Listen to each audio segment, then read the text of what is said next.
Hi everyone and welcome back to my channel. So in today's class we are going to study about polymorphism and operator overloading. Operator overloading को हम समझ सकते हैं कि वो एक पॉलीमॉर्फिज्म का ही हमारे पास एक पार्ट आता है। पॉलीमॉर्फिज्म की जब हम बात करते हैं तो पॉली का मतलब यहाँ पर हमारे पास होता है मैनी। पॉली का मतलब क्या होता है बहुत सारे, मैनी। एंड मॉर्फ का मतलब हमारे पास होता है फॉर्म्स। तो पॉलीमॉर्फिज्म का अगर हमें डुअल मीनिंग देखें तो वो हमारे पास यहाँ पर हो जाता है मेनी फॉर्म्स। इसका मतलब क्या है कि जब भी हम एक चीज को बहुत सारे वेज के थ्रू कर सकते हैं या फिर एक चीज को बताने के हमारे पास कई सारे तरीके होते हैं तो उसको हम कंसिडर कर सकते हैं कि हाँ हम पॉलीमॉर्फिज्म की बात कर रहे हैं। Talk about a real life example, for example जैसे बचपन में हम मैथ्स को सॉल्व करते थे, मैथ्स में क्वेश्चन सॉल्व करते थे, तो वहाँ पे फॉर एग्जाम्पल अगर हमको आंसर चाहिए कि आंसर मेरा होना चाहिए 820, तो ज़रूरी नहीं है कि मेरे पास सिर्फ एक ही तरीका हो जिसको फॉलो करते हुए मेरे पास ये वाला आंसर आ जाए। हो सकता है कि मेरे पास 2 तरीके हो सकता है मेरे पास 3 डिफरेंट वेज़ हो। तो हमारे पास रिज़ल्ट सेम आता है, इसका मतलब ये नहीं है कि हमारे पास सिर्फ एक ही वे है उस पर्टिकुलर प्रॉब्लम को करने का। हमारे पास काफ़ी सारे तरीके हैं, लेकिन एट द लास्ट हमको जो रिज़ल्ट मिल रहा है वो हमारे पास एक ही है। बेसिकली क्या हो रहा है, हमारा पर्पस सॉल्व हो रहा है। उसी को हम यहाँ पर पॉलीमॉर्फिज्म समझ सकते हैं। ठीक है, तो यहाँ पर पॉलीमॉर्फिज्म तो हमने समझ लिया क्या होता है। अब यहाँ पर ऑपरेटर ओवरलोडिंग का मतलब क्या होता है। ऑपरेटर ओवरलोडिंग का बेसिकली ये मतलब होता है when the same operator is allowed to have different meaning according to the context. Context का मतलब यहाँ पर है हमारे पास डेटा टाइप से मतलब है यहाँ पर। ठीक है, बेसिकली इसका मतलब है कि जब हम एक ऑपरेटर को उसके मेन फंक्शन के अलावा उसको किसी और पर्पस के लिए जब हम यूज कर रहे हैं उसको हम बोल रहे हैं ऑपरेटर ओवरलोडिंग। ठीक है, फॉर एग्जांपल जैसे हमारे पास प्लस ऑपरेटर है। प्लस ऑपरेटर को हम मेनली अपने नंबर्स को ऐड करने के लिए यूज करते हैं। इसको एक बार हम इम्प्लीमेंट करके भी देखते हैं। For example I have to print 2 + 3, तो इसका आंसर मुझे मिलने वाला है 5। क्योंकि हमारे पास हमने बचपन से यही पढ़ा है कि हमारे पास जो प्लस ऑपरेटर होता है वो क्या करता है, it is use to add two numbers, two digits को वो ऐड करने के काम में आता है। लेकिन जब हम बात करते हैं कोड की तो जरूरी नहीं है कि हमारे पास प्लस जो ऑपरेटर है वो सिर्फ एक ही काम को करने के काम में है। लेट्स से कि यहाँ पर I am writing 3 strings mainly. हमने ऑलरेडी कॉन्कैटिनेशन वाला टॉपिक डिस्कस कर लिया है क्लासेस के अंदर। यस, तो यहाँ पर हमने क्या करा, हमने यहाँ पर 3 डिफरेंट स्ट्रिंग्स लिखी हैं और उसके बीच में हमने एक प्लस ऑपरेटर लगा दिया। अब यहाँ पर क्या हुआ, ये सारी की सारी स्ट्रिंग्स जो हैं वो कॉन्कैटिनेट हो जाएंगी। कॉन्कैटिनेट मतलब आपस में कंबाइन होकर हमको एज एन आउटपुट मिल जाएगा। नाउ लेट्स से कि मैं यहाँ पर एक और एग्जांपल ले लेती हूँ ऑफ टपल्स।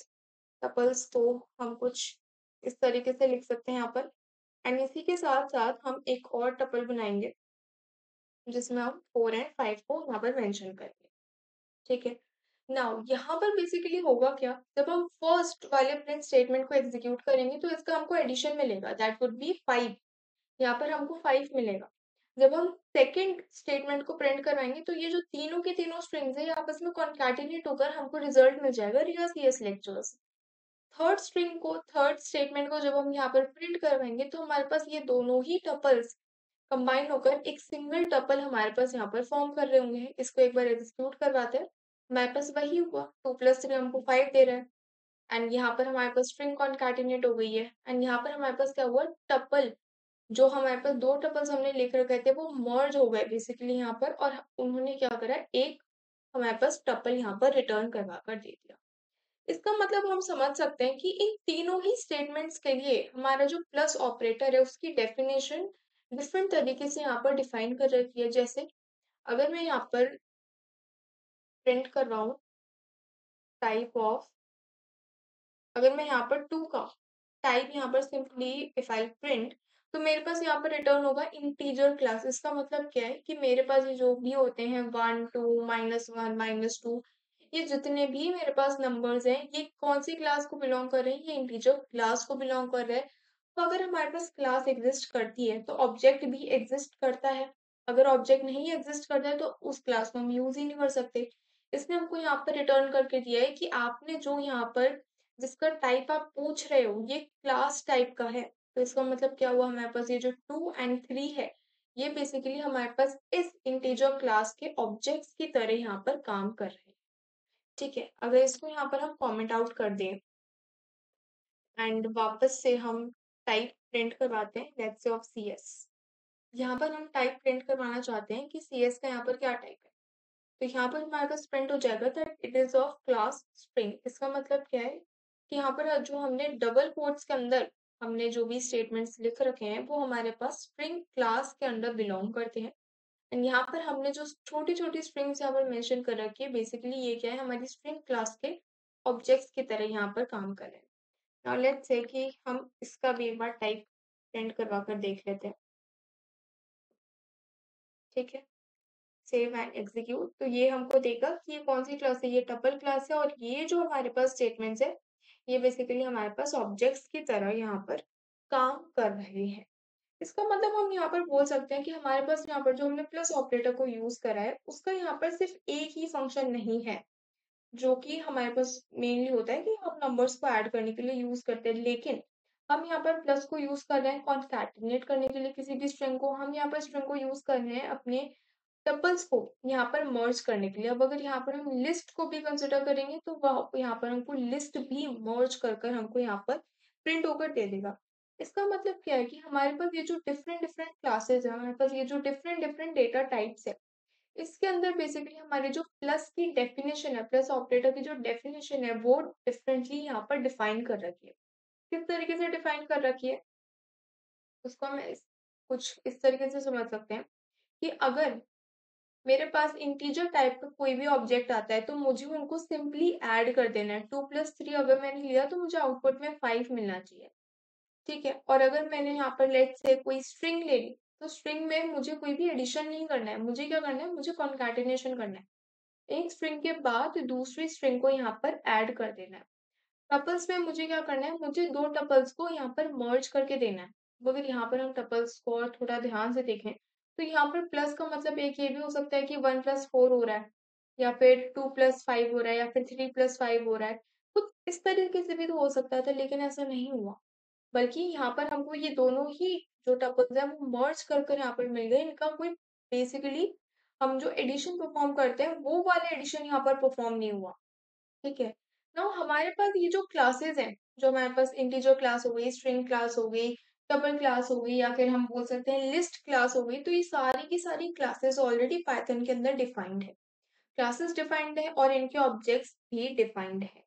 तो इसका मतलब हमारे जो पाइथन है उसके अंदर ऑलरेडी ये लिखा हुआ है कि हमारा जो प्लस ऑपरेटर है वो different different data types, different different classes के साथ किस तरीके से तो बिहेव करना चाहिए, और अगर हम प्लस ऑपरेटर को यूज करते हैं तो हमारे पास आउटपुट में क्या आना चाहिए।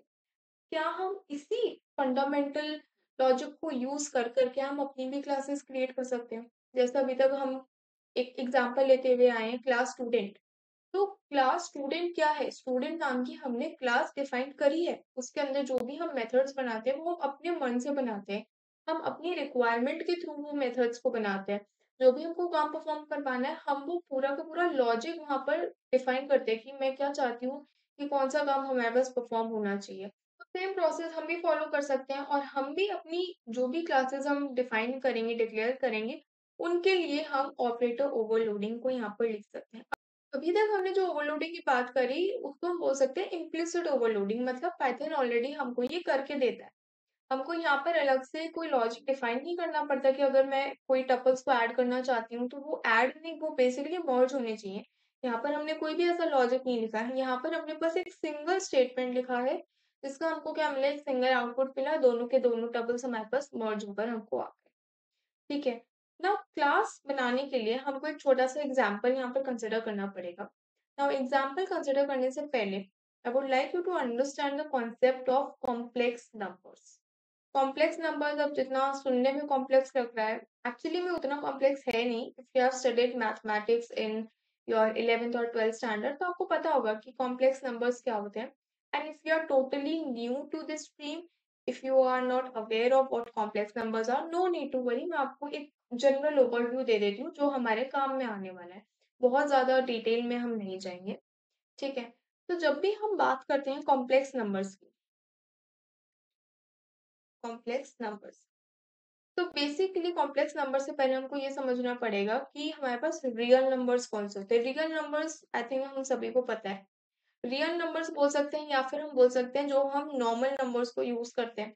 नॉर्मल नंबर्स को हम जैसे बोल सकते हैं 1 2 3 100 200।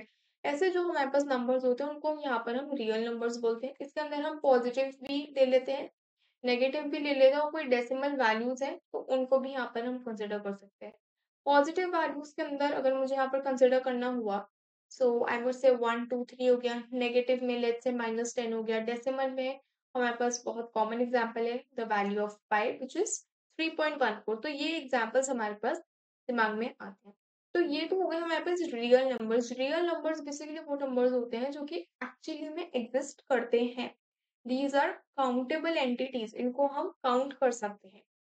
अब बात करते हैं complex numbers. Basically complex numbers के टू पार्ट्स होते हैं। सबसे पहला पार्ट हमारे पास होता है रियल पार्ट एंड जो हमारे पास सेकेंडरी पार्ट होता है which is known as imaginary. अब रियल पार्ट के अंदर तो हमारे पास बेसिकली ये जो रियल नंबर्स की हमने बात करी है वो आते हैं। इमेजिनरी पार्ट में हम ये समझ सकते हैं कि वो नंबर्स हम यहाँ पर कंसिडर करते हैं जो कि इमेजिनरी होते हैं। मतलब उनको हम एक्चुअली में काउंट नहीं कर सकते, लेकिन हम उनको इमेजिन करते हैं कि हाँ ऐसा कोई एक नंबर एग्जिस्ट करता होगा। अब बहुत ज्यादा डिटेल में नहीं जाएंगे, मैं आपको इसका एक बेसिक रिप्रेजेंटेशन बता देती हूँ कि हम किस तरीके से रिप्रेजेंट करते हैं। लेट्स से कि हमने लिखा 2i एंड 5j। अब यहाँ पर हमने ये जो 2i एंड 5j लिखा है, तो बेसिकली यहाँ पर क्या है, हमारे पास हमने ये जो 2i लिखा है, it is the real part. ये कौन सा पार्ट है, ये हमारा रियल पार्ट कहलाता है। जो j के साथ हमारे पास यहाँ पर कोएफिशिएंट होता है, उसको हम बोल सकते हैं अपना इमेजिनरी पार्ट। ठीक है, तो ये हमारे पास बेसिकली एक रियल नंबर का कॉन्फ़िगरेशन रहता है। अब ये तो लेट्स से कि मैंने ले लिया नंबर 1। ठीक है, नंबर 1 हमने यहाँ पर इसको कंसिडर करा है एंड इनको लिखने के लिए हमेशा हम यहाँ पर एक प्लस ऑपरेटर यूज कर सकते हैं। प्लस ऑपरेटर यूज कर सकते हैं, माइनस यूज करते हैं, वैसे अगर operation you want to perform वो हम यहाँ पर ऑपरेटर यूज करते हैं। आज की क्लास में हम प्लस ऑपरेटर को लेकर यहाँ पर एग्जाम्पल लेंगे। नाउ लेट्स से कि ये क्या है, ये मेरा फर्स्ट नंबर है। सेकेंड नंबर भी हम यहाँ पर कंसिडर कर लेते हैं, let's say 3i plus 4j। ठीक है, तो ये कुछ दो नंबर्स हैं, दो कॉम्प्लेक्स नंबर्स हैं जो कि हमने यहाँ पर कंसिडर कर रखे हैं। अब मुझे क्या करना है, मुझे एक ऐसा प्रोग्राम बनाना है जो कि इन कॉम्प्लेक्स नंबर्स का एडिशन परफॉर्म कर रहा है। लेकिन एडिशन हमारे पास यहाँ पर नॉर्मल एडिशन नहीं होगा। नॉर्मल एडिशन में तो हम क्या बोल सकते हैं कि 2 + 5 कर दो 7 मिल जाएगा, 3 + 4 कर दो यहाँ पर भी 7 मिल जाएगा। बट एक्चुअली में this is not the correct way of adding two complex numbers. Correct way हमारे पास क्या होता है इसमें, करेक्ट वे हमारे पास ये होता है कि हमारे पास जो दोनों नंबर्स का रियल पार्ट के साथ ऐड होगा एंड इमेजिनरी पार्ट के साथ ही ऐड होगा। एक रियल एक इमेजिनरी या फिर एक रियल नंबर, इस तरीके से यहाँ पर हमको एडिशन परफॉर्म नहीं करवाना है। ठीक है, तो अगर यहाँ पर हम एडिशन करवाएंगे तो 2 + 3 करेंगे, सो इट वुड बी 5। आई हमारे पास एज इट इज आ जाएगा, प्लस हमारे पास ये बिल्कुल एज इट इज चलता हुआ आएगा। एंड यहाँ पर क्या करना है, 5 + 4 विल गिव अस 9 एंड यहाँ पर हमारे पास j प्रिंट होकर आ जाएगा। तो बेसिकली हमारे पास हमने ये जो दो कॉम्प्लेक्स नंबर्स लिए, इनका जो एडिशन परफॉर्म होकर आंसर मिलेगा that would be 5i + 9j। So this is the actual addition. एक और एग्जांपल ले लेते हैं। फर्स्ट नंबर जहाँ पर हम कोई एक नेगेटिव एंटिटी ले लेते हैं, -3i + 5j एंड सेकेंड में हम ले लेते हैं 10i + 4j। अब यहाँ पर भी हमको क्या करना है, हमको यहाँ पर एडिशन परफॉर्म करवाना है। एडिशन परफॉर्म करवाने के लिए रियल पार्ट से ऐड होगा एंड इमेजिनरी पार्ट से ऐड होगा। परफॉर्म करेंगे एडिशन, तो यहाँ पर 10 - 3 वुड बी 7, 7i प्लस यहाँ पर ऐड करेंगे इट वुड बी 9j। तो कुछ इस तरीके से बेसिकली कॉम्प्लेक्स नंबर का जो रिप्रेजेंटेशन होता है वो कुछ इस तरीके से काम करता है। लेकिन जब हम इन्हीं कॉम्प्लेक्स नंबर्स को अपने प्रोग्राम में लिखकर एग्जीक्यूट करवाएंगे तो वो हमारे लिए कुछ इस तरीके से एडिशन परफॉर्म नहीं करवाएंगे। इसीलिए हम क्या कर सकते हैं, हम अपने लिए एक कॉम्प्लेक्स नाम की क्लास क्रिएट कर सकते हैं। उसके अंदर हम एक ऐसा लॉजिक बना सकते हैं जो कि हमको कुछ इस तरीके का एडिशन करके एज एन आउटपुट हमको रिटर्न करवा दे। ठीक है, क्योंकि हमारे पास पाइथन के अंदर कोई भी ऐसी क्लास नहीं है जो कि हमारे पास कॉम्प्लेक्स नंबर्स को ऐड कर सकते हैं।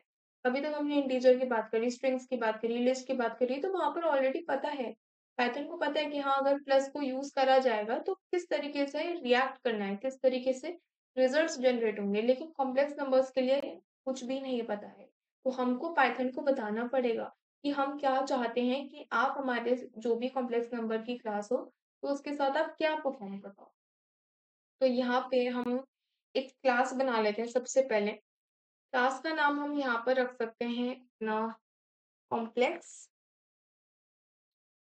ठीक है, इसके अंदर लेट्स से कि हम एक init function that is our constructor बना लेते हैं। एंड यहाँ पर बेसिकली हम थ्री आर्ग्यूमेंट्स, थ्री पैरामीटर्स को पास करेंगे। First being our self parameter, second हमारे पास होगा एक रियल पार्ट, जो भी हमने लिया उसका कुछ तो रियल पार्ट होगा एंड कुछ इमेजिनरी पार्ट हम यहाँ पर कंसिडर कर सकते हैं। अब रियल पार्ट को यूज करने के लिए सिंपल सा फॉर्मूला है, ये लिखेंगे। एंड इमेजिनरी पार्ट के लिए भी सेम रहेगा। ठीक है, इस तरीके से हम अपने real numbers and imaginary numbers को यहाँ पर एक्सेस कर लेंगे। नाउ मैं क्या चाहती हूँ कि मैंने एक्सेस तो कर लिया, लेकिन मुझे प्रिंट भी तो करवाना पड़ेगा। तो हम एक फंक्शन बना लेते हैं, फॉर एग्जाम्पल गेट नंबर नाम से कोई फंक्शन यहाँ पर क्रिएट कर लेते हैं, जिसके अंदर सिर्फ हम सेल्फ को पास करेंगे, क्योंकि मुझे यहाँ पर स्टैटिक मेथड बनाना पड़ेगा इसको। और अगर स्टैटिक मेथड बना दिया तो रियल एंड इमेजिनरी जो हमारे पास एट्रीब्यूट्स है उनको यूज नहीं कर पाएंगे। एंड यहाँ simply we can just print the values proper notation के साथ। जैसे हमारे पास सेल्फ डॉट रियल की सबसे पहले वैल्यू आ जाएगी, उसके बाद मुझे वहां पर आई यहाँ पर रिप्रेजेंट करवाना पड़ेगा, बाय डिफॉल्ट नहीं आएगा, रिप्रेजेंट करवाना पड़ेगा। उसके बाद हम लिखेंगे सेल्फ डॉट इमेजिनरी एंड इसके साथ हमको जे यहाँ पर मेंशन करना पड़ेगा। तो कुछ इस तरीके से हम क्या कर सकते हैं, अपने real number and imaginary number को एक्सेस कर सकते हैं। उनका एज आर्ग्यूमेंट यहाँ पर पास कर देंगे। एक नंबर वन नाम का हम यहाँ पर ऑब्जेक्ट क्रिएट कर रहे हैं for our class complex, and इसके अंदर दो पैरामीटर्स पास होंगे, 4 एंड 5 लेट्स से। ठीक है, lastly we can just call our function as well. ठीक है, इतना काम कर लिया, सेव करवाएंगे एंड इसको एक बार रिफ्रेश कर लेते हैं। तो यहाँ पर प्रॉपर रिप्रेजेंटेशन के साथ हमारे पास प्रिंट हुआ है। यहाँ पर थोड़ा सा स्पेस देंगे तो और ज्यादा बेटर वे में आएगा। 4i plus 5j। ठीक है, नाउ लेट्स से कि मुझे क्या करना है, मुझे एक और सेकंड नंबर यहाँ पर क्रिएट करना है। तो एक दूसरा ऑब्जेक्ट यहाँ पर क्रिएट कर लेंगे एंड यहाँ पर वैल्यूज को हम चेंज कर लेते हैं। कुछ इस तरीके से वैल्यूज रख सकते हैं एंड वापस से अपने नंबर 2 के लिए फंक्शन को कॉल लगा लेंगे। तो यहाँ से हटाते हैं एंड वापस से एग्जीक्यूट करवाएंगे। तो अब की बार क्या हुआ, 4i plus 5j and second number हमारे पास हो गया 1i प्लस 2j। ठीक है, अब यहाँ पर हमारे पास दोनों कॉम्प्लेक्स नंबर्स तो आ गए, लेकिन इसके आगे का टास्क क्या है मेरा, मुझे बेसिकली एडिशन परफॉर्म करवाना है। अब एडिशन परफॉर्म करवाने के लिए हमें यहाँ पर कोई ऐसा कोई डायरेक्ट वे नहीं है जिससे हम इन दोनों नंबर्स का यहाँ पर एडिशन परफॉर्म करवा पाए। तो इसीलिए पाइथन क्या बोलता है कि आप पढ़ो इन फंक्शंस को। हमारे पास बेसिकली कुछ फंक्शंस होते हैं जिनको यूज कर कर हम अपने कॉम्प्लेक्स नंबर का एडिशन फॉर्म करवा सकते हैं। इनको हम बोलते हैं डंडर फंक्शंस। डंडर फंक्शंस को बेसिकली हम यहाँ पर यूज कर सकते हैं। अब यहाँ पर बहुत ध्यान से समझना कि यहाँ पर हमने एक्चुअली में कर क्या रखा है। हमने यहाँ पर एक रिप्रेजेंटेशन ले रखा है a प्लस बी। अब यहाँ पर हमारे पास जो a है, ये इंटीजर भी हो सकता है, ये स्ट्रिंग भी हो सकता है, ये कोई टपल भी हो सकता है, ये कुछ भी हो सकता है। ठीक है, XYZ कुछ भी हो सकता है। And same goes with B, B भी यहाँ पर कुछ भी हो सकता है।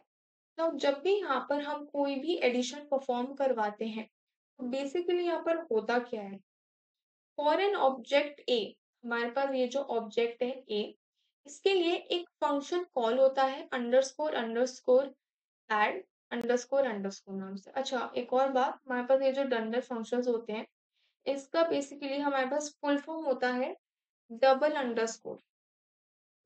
Double underscore is the full form of basically dunder functions, क्योंकि हम यहाँ पर हर फंक्शन से पहले दो अंडरस्कोर यहाँ पर यूज कर रहे होते हैं।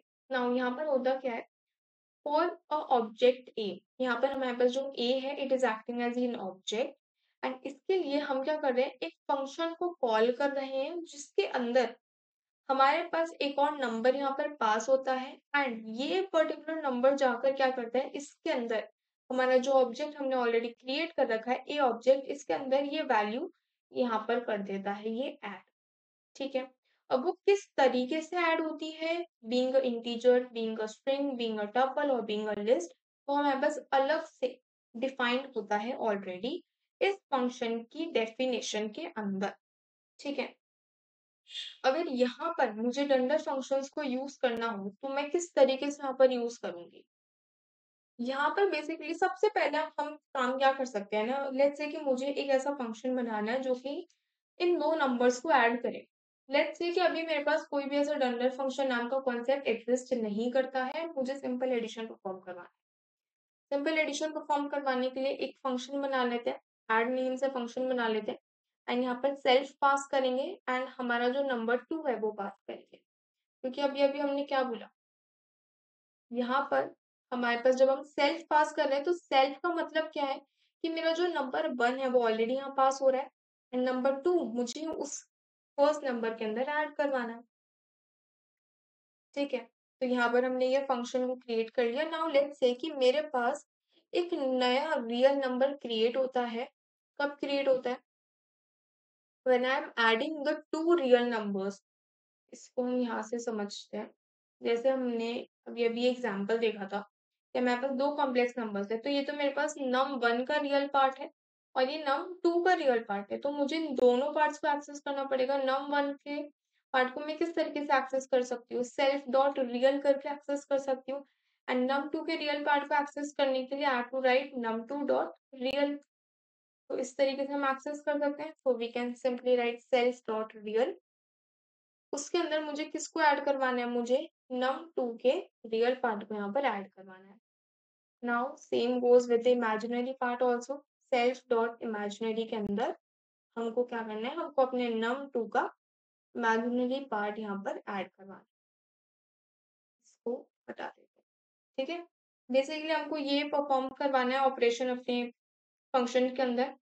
इसके बाद मैं क्या चाहती हूँ, मैंने यहाँ पर न्यू रियल भी बना लिया, न्यू इमेजिनरी नाम का भी नंबर बना लिया। यहाँ पर क्या करेंगे ना, एक न्यू कॉम्प्लेक्स नंबर क्रिएट करेंगे जिसके अंदर हम अपने न्यू रियल पार्ट को पास करेंगे सबसे पहले एंड उसके बाद अपने न्यू इमेजिनरी पार्ट को यहाँ पर पास करेंगे। इन दोनों ही वैल्यूज को पास करने के बाद what we can simply do, we can return our complex number. ठीक है। इतना पार्ट आई थिंक आपको समझ में आया होगा और अगर थोड़ा सा भी डाउट आ रहा है थोड़ा सा रिवाइंड करके वीडियो को वापस से देखना। ठीक है। इसके बाद हम क्या कर सकते हैं, हम एक थर्ड ऑब्जेक्ट यहाँ पर क्रिएट कर सकते हैं जिसको हम नाम दे सकते हैं num3 लेट्स से।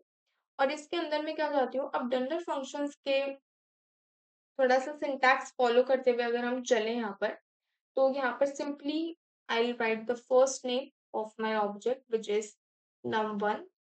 num1 है हमारे पास।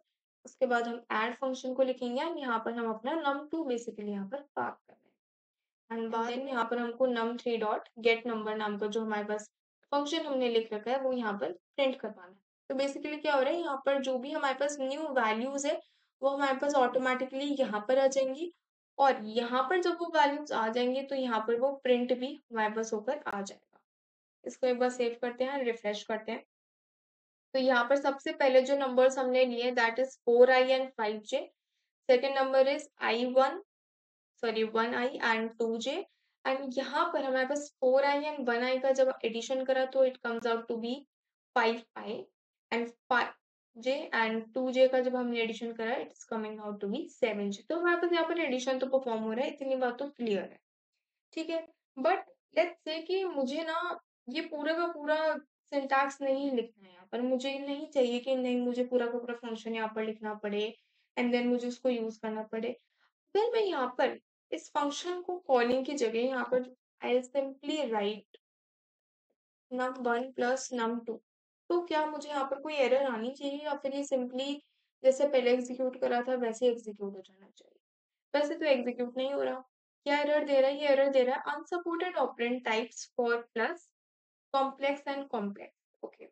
अब इस एरर का मतलब क्या है उसको समझते हैं। इसका मतलब क्या है? ये हम पाइथन हमको बता रहा है कि आप प्लस ऑपरेटर को अपनी कॉम्प्लेक्स क्लास ऑब्जेक्ट्स के लिए यूज़ ही नहीं कर सकते हो। क्यों नहीं कर सकते हो? क्योंकि आपने उसका लॉजिक यहाँ पर डिफाइन नहीं कर रखा है। हमने जब बात करी थी स्ट्रिंग्स की, हमने जब बात करी थी टपल्स की, तो वहाँ पर ऑलरेडी उनके पीछे का लॉजिक वहाँ पे डिफाइन था कि किस तरीके से हमको टपल्स को ऐड करना है, हमको उनको मर्ज करना है, किस तरीके से हमको स्ट्रिंग्स को ऐड करना है, हमको उनको कॉन्कैटिनेट करना है, किस तरीके से हमको यहाँ पर इंटीजर्स को ऐड करना है। लेकिन जब हम यहाँ पे बात कर रहे हैं, तो किसी भी ऑब्जेक्ट को हम यहाँ पर डायरेक्टली ऐड नहीं कर सकते हैं। पाइथन हमको अलाउ नहीं करता कि आप किसी भी ऑब्जेक्ट की वैल्यू लेके उसको ऐड कर रहे हो, वो यहाँ पर अलाउड नहीं है। लेकिन अब अगर यहाँ पर हम अपने डंडर फंक्शंस को यूज करते हुए इस सिंटैक्स को फॉलो करते हैं, जैसे हम अपने इस ऐड फंक्शन को यहाँ पे फॉलो करते हैं। यहाँ पर we can simply write underscore underscore add underscore underscore. ठीक है, पूरे का पूरा सिंटैक्स सिमिलर है, मैंने यहाँ पे कोई भी चेंज नहीं किया है, जस्ट मैंने यहाँ पर एक डंडर फंक्शन को यूज करा है except of our first function. अब अगर इसको एग्जीक्यूट करेंगे तो ये सक्सेसफुली एग्जीक्यूट भी हो रहा है, हमको अपना आउटपुट भी दे रहा है, और मोस्ट इम्पॉर्टेंटली यहाँ पर हमको कोई भी एरर नहीं मिल रही है। क्यों नहीं मिल रही है? क्योंकि हमने जब यहाँ पर एक डंडल फंक्शन को यूज करा, तो उसने हमारे जो कोड के पीछे का लॉजिक है वो अपने आप ही यहाँ पर क्लियर कर दिया, अपने आप ही यहाँ पर लिख दिया। इसीलिए पाइथन ने हमको यहाँ पर कोई भी एरर नहीं दी। नाउ लेट्स से कि मुझे एडिशन नहीं परफॉर्म करवाना, मुझे क्या करना है, मुझे यहाँ पर सब्ट्रैक्शन परफॉर्म करवाना है। सब्ट्रैक्शन परफॉर्म करवाने के लिए I can just simply write subtract function over here, and यहाँ पर चेंज करना पड़ेगा, माइनस करना पड़ेगा। ठीक है, सेव करेंगे, रन करेंगे। ओके, तो यहाँ पर भी हमको माइनस करना पड़ेगा। यस, करेंगे सेव एंड वन। तो यहाँ पर 4 minus 1 will give us 3 and 5 minus 2 will also give us 3 over here. तो कुछ इस तरीके से हम यहाँ पर अपने डंडर फंक्शंस को यूज कर सकते हैं। You can also use multiplication, division, modulus also. This is a small homework from my side to you कि आपको क्या करना है, आपको इस लेक्चर के खत्म होने के बाद you have to retry all the tender functions again for this complex class, and देखना है कि किस तरीके से हमारे पास आउटपुट्स के अंदर वेरिएशंस आते हैं, किस तरीके से हम डंडर फंक्शंस को यहाँ पर यूज कर सकते हैं। ठीक है, so yeah, that's all for today. Subscribe the channel if you are new to the channel, and don't forget to hit the bell icon. I'll meet you in the next video, and all these notes and the code will be given to you on the Telegram channel, and you can join the Telegram from the link given in the description box. Also, if you are having any doubt in today's class, please feel free to ask me in the comment section and I'll take up your doubts. Thank you so much, and I'll meet you in the next video.